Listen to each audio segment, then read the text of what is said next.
This video is part of a series of mini lectures exploring different chapters from my forthcoming book, Researching European Security Integration.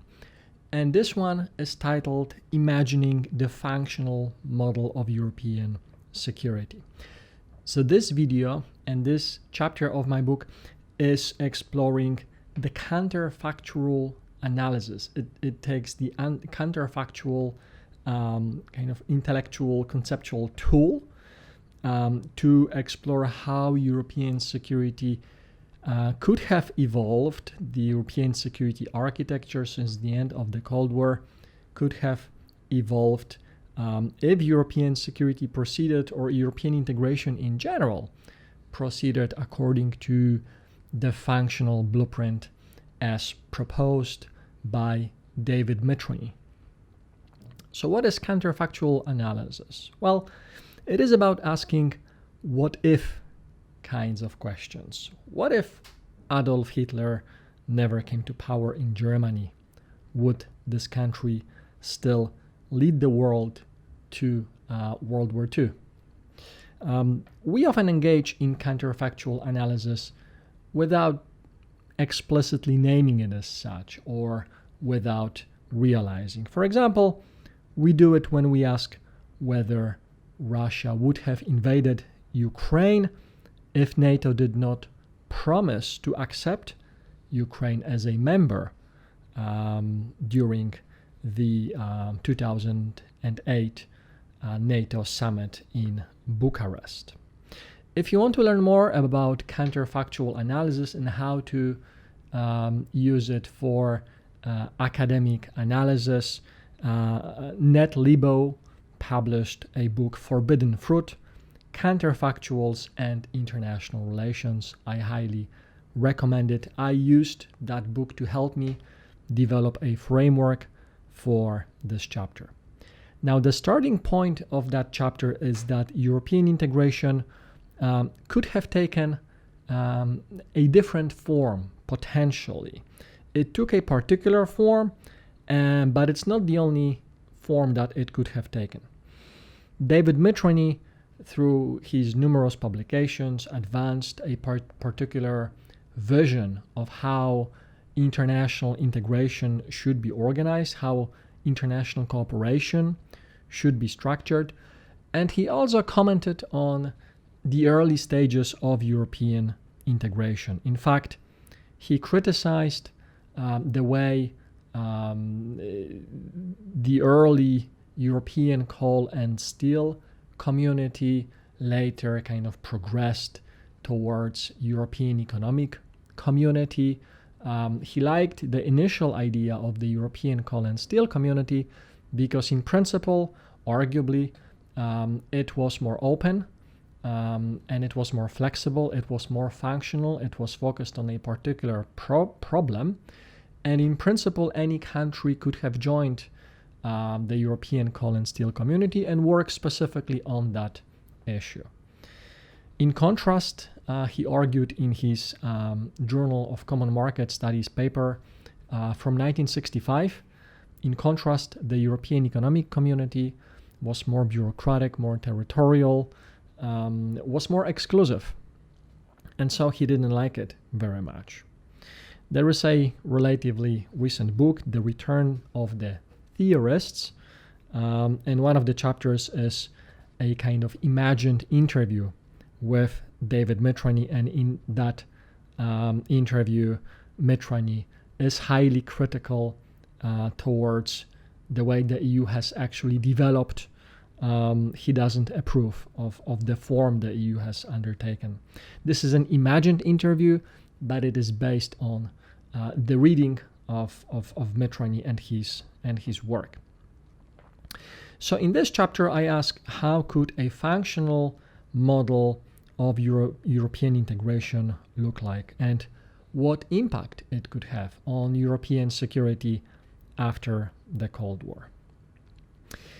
So what I suggest is that the model of functional cooperation in Europe would entail establishing kind of separate institutional structures for different areas of cooperation resembling the model of the European Coal and Steel Community and Euratom. So each new area of competence would remain a separate legal entity. We would have no European Union as such. We would not have a single project of European integration. Instead, we will have a diverse range of areas of cooperation, each having a separate legal entity. Each area of integration would maintain a modest but separate institutional structure. These structures could involve technical agencies only. This was kind of Metrony's ideal preferred model. But more realistically, each function could be overseen by a combination of apolitical bureaucracy, an intergovernmental council, and citizens' assembly, boosting the so-called democratic credentials of those institutions. Most importantly, perhaps, each area of integration would remain geographically unconstrained. So, in principle, it would be open to all countries in the world that are interested in cooperation in a given domain. So this form of integration would not be strictly a European integration. It would not be limited to whatever existing members decide to be European countries. In security, functional cooperation could develop based on the perceived needs of states, including on issues such as counterterrorism, transnational crime, climate security, non-proliferation of weapons of mass destruction, or conventional arms control. Now, in reality, if we look at the way the European Union has developed, we have seen something resembling that form of functional cooperation. And we have seen it with regards to the actions of the European Commission, which has been utilizing its kind of instruments. Initially, the main instrument for this purpose was called the Instrument for Stability. Later, it evolved into other kinds of instruments. I talk about it in a different video.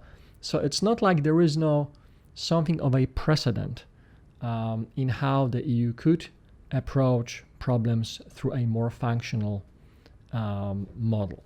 But this chapter is kind of about imagining the entirety of European integration taking a functional shape. So in terms of how this functional model of European integration would impact post-Cold War security in Europe, I identified three possible scenarios.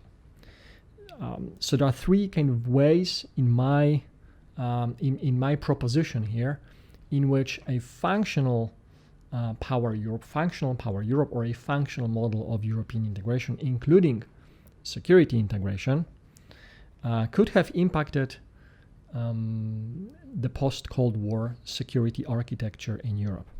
And, by the way, of course, when we talk about functional cooperation, we would have no common foreign and security policy, right? Because we would have many of the problems that the CFSP deals with partitioned into smaller areas of functional cooperation. So we would have more flexibility, and member states participating in those different domains would have flexibility as to which ones to join and which ones not to join. So what are those three possible scenarios? Well, the first one is peaceful order.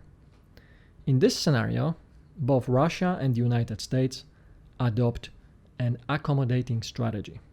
Here, Europe would have been able to expand its web of functional cooperation areas to the former Soviet Union countries. Functional integration would not have caused this peaceful order, but it would have reinforced Russia's perception of inclusion in the Western political, economic, and cultural order. So that's the first possible scenario.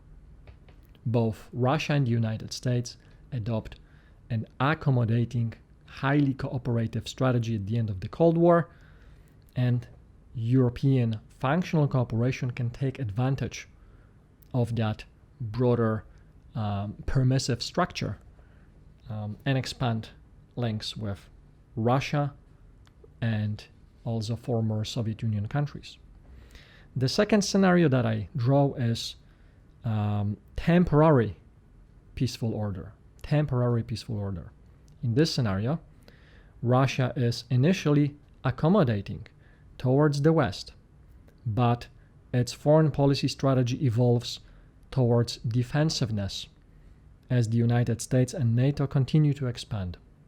The opportunities for functional integration involving Russia become increasingly constrained, and Russian nationalist sentiments grow. Finally, the third kind of scenario is conflictual order. In this scenario, both the United States and Russia emerge from the Cold War as highly suspicious towards each other and are not keen on undertaking reconciliation efforts. Functional cooperation in this case would have remained geographically constrained to the Cold War boundaries, and efforts to involve newly independent states could be interpreted by Russia as hostile. So one thing perhaps that you have gathered from these scenarios is that I consider the policy of the United States and Russia to be key enabling or constraining factors for European security architecture. In other words, functional model of European integration would not have by itself a substantive impact on the structure of European security. It would have a limited impact. Instead, if the policy of Washington and Moscow developed as cooperative, functional power Europe would have arguably made it easier for Russia to engage in cooperation with Europe across domains as compared to the situation that we actually have, where any country seeking cooperation with Europe deals with this overarching bureaucratic structure known as the European Union. So if there was a permissive international environment, then it would have been a little bit easier for functional power Europe, if we kind of call it that, not entirely accurately because it would involve non-European states. It would have been easier to incorporate former Soviet countries, including potentially Russian Federation. But ultimately, and this is the final point I'll make here, this cooperation, the degree of that kind of cooperation, would have been predicated on factors beyond Europe's control. So, in other words, this kind of argument challenges to some extent the way David Mitrany would imagine the impact of functional cooperation. What I would suggest is that functional European cooperation would have had a limited impact on European security, and it would be dependent on the overarching framework of relations between the United States and Russia.